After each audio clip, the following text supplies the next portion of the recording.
Bismillahirrahmanirrahim. Assalamualaikum warahmatullahi wabarakatuh. Halo kawan-kawan sekalian, bagaimana kabarnya di sana? Semoga kalian semua dalam keadaan sehat walafiat dan terus diberikan semangat yang tinggi untuk menuntut ilmu.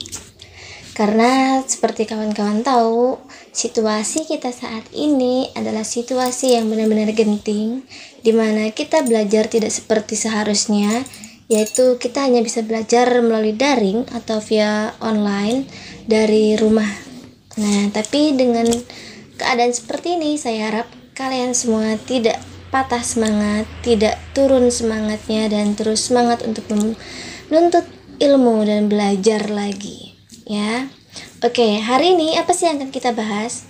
Kita hari ini, karena pelajaran kita adalah kimia, jadi kita akan membahas terlebih dahulu tentang apa sih itu ilmu kimia dan mengapa kita harus belajar kimia, terus manfaatnya apa sih buat kita. Nah, kalau kita bicara soal kimia ya, identik kalimat yang sebenarnya sering kita dengar, namun konotasinya terlalu negatif. Kalau bicara tentang kimia, pasti orang akan mikirnya langsung tring, racun, atau ke dalam zat-zat berbahaya, atau sejenis nuklir. Nah, padahal kimia tidak seperti itu dan tidak sesederhana itu. Kimia itu luas, sangat luas. Dan kalau misalkan ada yang berpikiran, ngapain belajar kimia? Kan itu nggak terpakai di kehidupan sehari-hari. Itu kurang tepat ya, bukan tidak terpakai, hanya saja seringkali kita tidak tahu bahwa apa yang kita lakukan itu sebenarnya berhubungan dengan ilmu kimia. Contoh seperti obat bius. Nah, obat bius itu dibuat karena para ilmuwan telah mempelajari tentang ilmu kimia, lalu menemukan suatu senyawa, yaitu campuran antara unsur satu sama unsur yang lainnya yang bisa digunakan untuk menghilangkan kesadaran atau menghilangkan rasa sakit sejenak. Coba teman-teman bayangkan, kalau seandainya saat melakukan operasi atau yang paling sering familiar itu ketika sunat, nah kalau tidak ada obat bius, bagaimana? Oh, nggak terbayang bagaimana sakitnya. Terus lagi, selain obat bius, teman-teman tahu gas? Iya, gas yang buat masak. Teman-teman pernah angkat gas dari tabungnya. Kalau kita bicara soal gas, pasti mikirnya sesuatu yang di udara, yang nggak bisa dipegang, nggak bisa dilihat. Nah, kalau teman-teman mengangkat tabung gas, kira-kira apa yang teman-teman rasakan ketika menggoyang-goyangkan tabung? Pasti yang terasa itu seperti ada air dalam gasnya.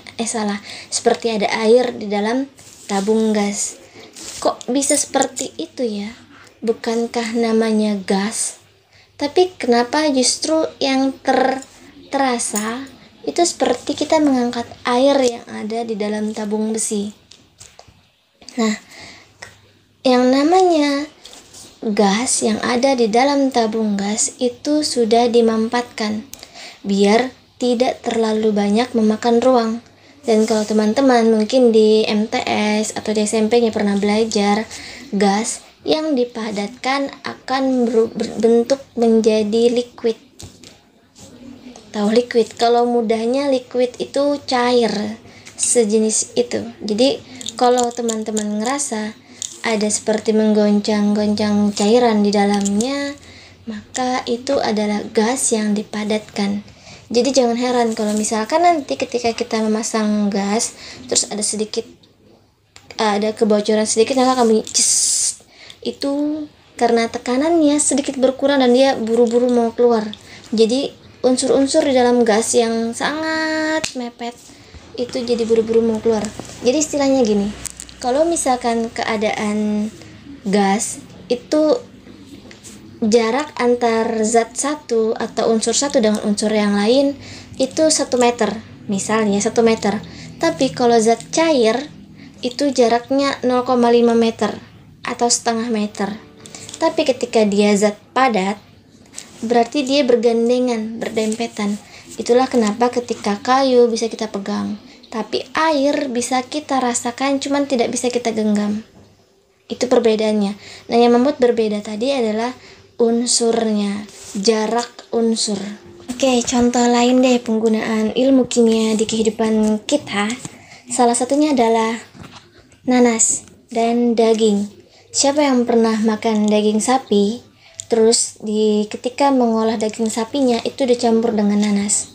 Atau kalau bukan nanas, dia akan dicampur dengan yang namanya daun pepaya. Atau ada yang tidak dicampur sama sekali. Bedakan bagaimana rasanya.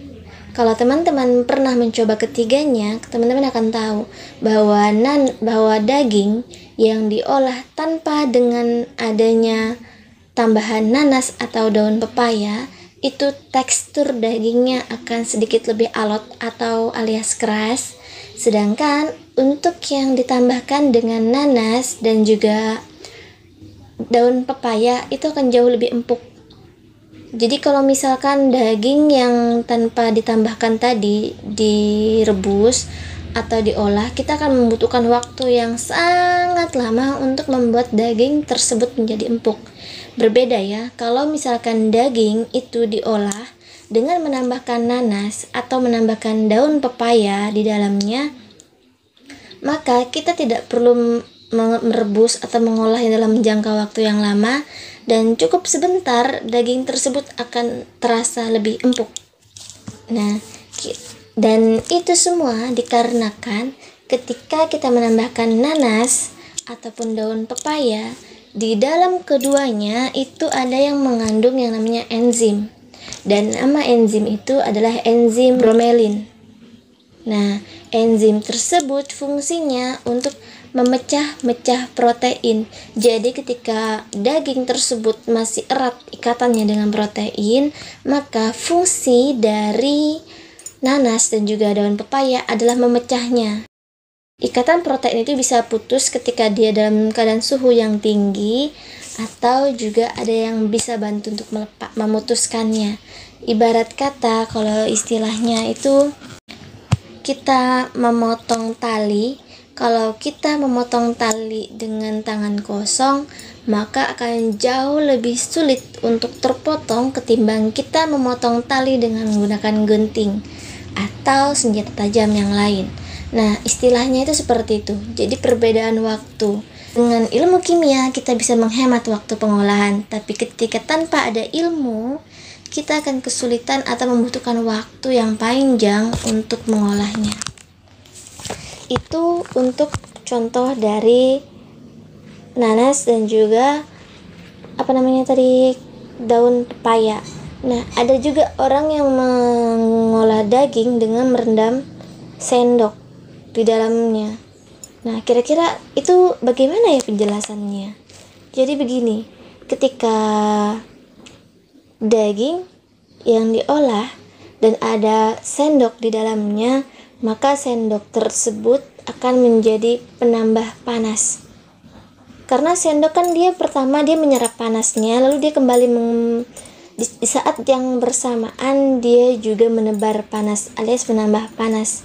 Jadi kayak seakan-akan itu kalau kita lagi bakar, terus kita punya bensin atau punya minyak tanah yang bisa kita siram ke dalam api, maka secara tidak langsung bensin atau si minyak tanah akan memperkuat api. Kurang lebih seperti itu. Dan lalu kalau dipikir-pikir, kok bisa sih sendoknya tidak meleleh? Nah, dari situ juga kita bisa belajar yang namanya ada perbedaan titik didih atau titik lebur. Jadi yang namanya air, titik didihnya 100, dan untuk mendidihkan hal yang lain itu titik didihnya juga berbeda-beda. Dan kalau kalian perhatikan, ketika kalian memasak, kalian merebus air, ketika dia mendidih lalu kalian tambahkan sesuatu ke dalam air, maka air tadi akan meredup, didihannya akan berkurang. Jadi dia perlu waktu lagi untuk mendidih karena kalian tambahkan partikel baru. Jadi ketika dia sudah berhasil mengeluarkan partikel air, lalu kalian tambahkan partikel baru, otomatis partikel baru itu yang harus dia kembali olah atau dia kembali didihkan. Dalam 2 abad terakhir, ilmu kimia tergolong sangat pesat ya. Jadi kalau kita ingat pada zaman Rasulullah itu berjalan atau bepergian itu masih menggunakan hewan. Ada unta, ada kuda, ada yang menggunakan gajah atau hewan lainnya. Tapi kalau kita lihat kita yang sekarang, hewan-hewan yang tadi disebutkan sudah tidak lagi digunakan sebagai alat transportasi, paling sebagai hobi berkuda, dan gajah juga udah nggak dikendarain lagi tapi ditaruh di kebun binatang. Dan kalau unta mungkin ada sebagian yang masih di sana menggunakannya, tapi kalau kita lihat kita yang sekarang, kita cenderung menggunakan mobil atau sepeda motor atau juga dengan sepeda. Nah, perkembangan itu tidak lepas dari namanya perkembangan ilmu kimia. So, motor tidak akan berbentuk motor jika mesinnya, tebengnya, dan atribut untuk perakit motor itu tidak ada yang buat. Jadi kimia itu ada 2. Ada kimia organik yang berhubungan dengan tumbuhan, berhubungan dengan sesuatu yang bisa diolah dalam keadaan bisa dibilang ada waktu busuknya. Itu namanya kimia organik. Seperti tumbuhan, hewan, itu termasuk kimia organik. Lalu ada juga yang namanya kimia anorganik, yaitu sesuatu yang bisa diolah seperti besi, aluminium, seng. Nah, itu namanya kimia anorganik. Yang mana ketika itu disusun, maka dia akan membentuk sesuatu. Selain itu, selain bahan bakar yang ada di dalam kendaraan atau mobil tadi, sumber energi ya, kita bicara sumber energi. Sumber energi yang kita sering pakai itu ada pertama tadi bahan bakar, yaitu minyak tanah yang sekarang sudah mulai menurun kapasitasnya, kegunaannya. Lalu ada yang sekarang menggunakan bensin premium atau pertamax. Apa sih beda ketiganya? Perbedaannya hanya di rantai karbon ya, kandungan di rantai karbon. Jadi kalau istilah masak itu bedanya cuman di bumbu, kadar bumbu. Kalau misalkan kita kasih garam, ini ada garam yang banyak, ada garam yang sedang, ada garam yang sedikit kayak gitu. Nah, jadi perbedaan antara bensin premium pertamax itu ada di kadar karbonnya. Semakin tinggi kadar karbonnya, semakin cepat dia namanya memproses pembakaran. Jadi mesin kita nggak perlu capek-capek mengolah. Jadi bisa dibilang awet. Itulah kenapa pertamax jauh lebih mahal ketimbang 2 setelahnya. Nah, karena seperti nggak kalah seperti yang nanas sama daun pepaya tadi, karena dia mempersingkat kerja, lalu dia juga menghemat kinerja mesin. Jadi dia nggak perlu pakai tenaga ekstra, ibaratnya cukup set itu udah bisa jalan, dan mesin nggak perlu capek-capek. Lalu selain bensin, minyak tanah, ada gas yang bisa kita pakai buat masak dan lebih mudah dicari untuk sekarang karena bahan bakar fosil untuk sekarang sudah mau habis, dan untuk proses pembuatannya perlu ratusan tahun untuk bisa menghasilkan minyak tanah. So, yang berikutnya, yang terbaru kira-kira apa saat ini? Nah, yang terbaru saat ini yang menjadi bahan energi adalah energi matahari. Sebenarnya kita udah tahu bahwa matahari itu sumber energi.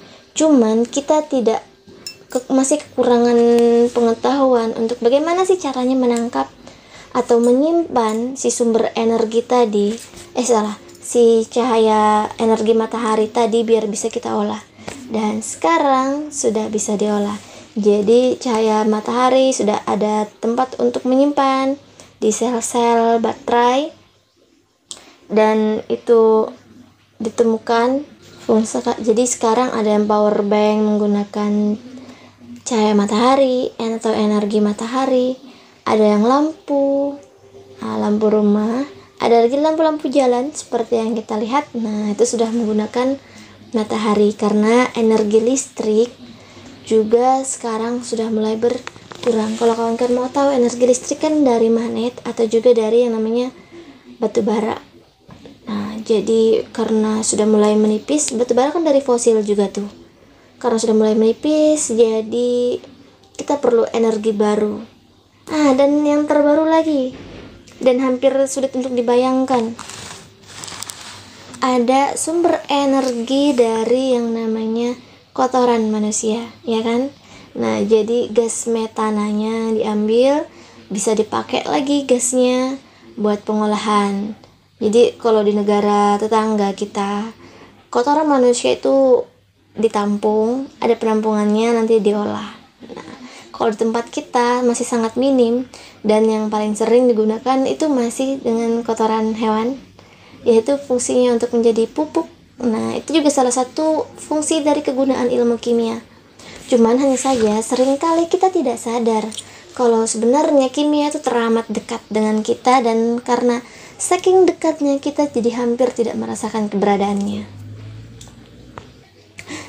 Jadi, kimia itu adalah ilmu yang mempelajari tentang sifat-sifat zat tadi, strukturnya, perubahannya, dan juga hukum, prinsip, konsep, dan teori perubahan zat tersebut. Seperti tadi, kalau antara air yang mendidih tadi ada perubahan tentang titik didihnya. Nah, nanti ada konsepnya seharusnya seperti apa.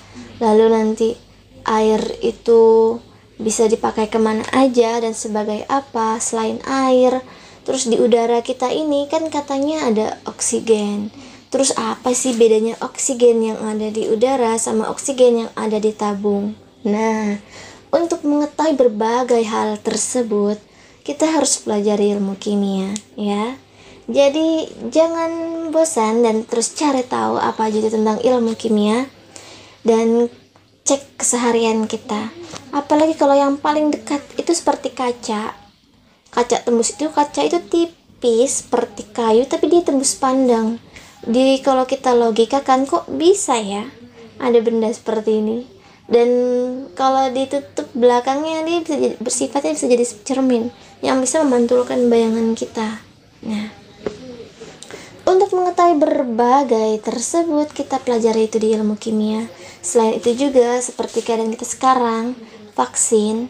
Nah, itu juga dipelajari dengan ilmu kimia, karena dari ilmu kimia kita bisa mencampurkan berbagai unsur. Kira-kira bisa jadi apa ya? Kayak gitu. Jadi, bisa dibilang ilmu kimia ilmu yang sangat penting untuk dipelajari.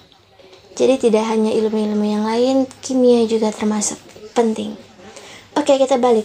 Jadi kimia itu ada beberapa cabang. Sebenarnya untuk saat ini banyak cabangnya. Cuman untuk cabang garis besar itu ada 4. Yang pertama ada kimia analitik, yaitu tentang menganalisis jumlah zat atau kandungan. Jadi kalau misalkan kita punya kopi, kita mau cek berapa sih kadar kafeinnya. Atau seperti tadi nanas, kita cek benar nggak sih ada unsur enzim bromelin di sana. Selain enzim bromelin, ada apa aja di dalam nanas. Terus fungsinya selain pemecah protein apa aja, kita bisa cek di situ. Lalu ada biokimia, yaitu bisa dibilang ini titik tonggak untuk ilmu bidang kedokteran, yaitu mempelajari tentang sel-sel di dalam tubuh, bukan hanya sekedar sel, tapi juga unsur yang di dalamnya ada di dalamnya. Jadi DNA, RNA, terus darah, hemoglobin, oksigen, bagaimana prosesnya, dan ada hormon apa aja di dalam tubuh kita, semua itu dipelajari di biokimia. Dan saya pernah belajar tentang ada yang namanya hormon cinta. Kenapa seseorang bisa jatuh cinta? Kenapa rasa ketertarikan itu ada? Semua itu bisa dijelaskan dalam ilmu kimia. Next, ada kimia organik. Seperti yang sudah saya bilang tadi, dia mempelajari tentang segala unsur organik, ya, seperti sayuran, tumbuhan. Terus ada yang namanya hewan. Jadi dipelajari tentang itu semua. Bagaimana cara proses pengawetannya, atau mempercepat pembusukannya, atau menahan pembusukannya. Semua itu ada di kimia organik. Lalu yang terakhir ada kimia anorganik. Nah, kimia anorganik ini lebih ke sifat benda-benda yang padat ya, kayak besi, emas, titanium, terus ada namanya seng. Nah, seperti itu. Jadi segala benda yang dibentuk atau yang mempunyai massa berat itu adalah kimia anorganik. Contoh seperti plastik, apa aja komponennya, aluminium, apa aja campurannya, emas, kenapa ada emas Singapura, emas 99, emas 375, apa yang membedakannya. Nah, itu kita belajar tentang kimia anorganik. Kimia itu berasal dari bahasa Arab, yaitu alkimia, yang mana saat itu dibawakan oleh seorang ilmuwan yang bernama Jabir ibn Hayyan, itu pada tahun 700 sampai 778 Masehi. Jadi sekitar 78 Masehi, dan beliau dijuluki sebagai Bapak Ilmu Kimia dikarenakan beliau membawa perubahan yang begitu besar dalam penerapan ilmu kimia. Beliau memperkenalkan pendekatan yang sistematis, terus dengan berbagai eksperimen yang basisnya itu jadi melakukan penelitian di laboratorium. Kalau sebelum-sebelumnya ada penelitian menggunakan ilmu kimia, jadi beliau bukan orang yang pertama, hanya saja beliau itu adalah orang yang memberikan dampak pengaruh besar dalam bidang kimia hingga diberi nama Bapak Ilmu Kimia. Jadi sebelum-sebelumnya beliau itu membaca buku-buku dari Yunani, hanya saja pemaparan yang dari sana itu lebih alegoris, jadi lebih sulit untuk dipahami. Akhirnya beliau bawakan dengan cara yang lebih sistematis, pendekatannya lebih mudah dipahami orang banyak. Akhirnya beliau memberikan banyak perubahan, salah satunya yaitu membedakan yang mana zat alkali, mana zat asam, membuat ratusan obat dan berbagai hal lainnya. Jadi sangat membantu di perkembangan pada zaman itu. Lalu selain dari Jabir ibn Hayyan, sebenarnya ada berbagai banyak lagi ilmu-ilmuwan seperti Abu al-Rayhan, ada Al-Kindi, ada Ibnu Sina, dan yang lainnya. Lalu dalam proses perkembangan itu ada suatu masa, yaitu pada tahun 1661, jadi jaraknya lumayan jauh. Itu ilmuwan bernama Robert Boyle. Beliau diberi nama dengan pendiri kimia modern karena beliau juga membawa perubahan yang besar. Jadi nama-nama itu sebenarnya banyak nama ilmuannya, tapi mereka yang memberikan dampak yang lebih besar lah, yang namanya lebih terangkat, lebih kekal, kayak gitu. Jadi beliau yang mengangkat bahwa kimia itu bukan sekedar kimia, tapi juga sains, kayak gitu. Lalu yang berikutnya yang terkenal ada yang namanya Antoine Lavoisier. Nah, kalau kalian belajar kimia, kalian akan lebih sering mendengar nama ini karena beliau salah satu yang mencetuskan hukum kekekalan massa, dan beliau disebut dengan Bapak Kimia Modern. Kalau yang tadi pendirinya, kalau ini bapaknya. Oke, itu dia sedikit perbincangan tentang kimia.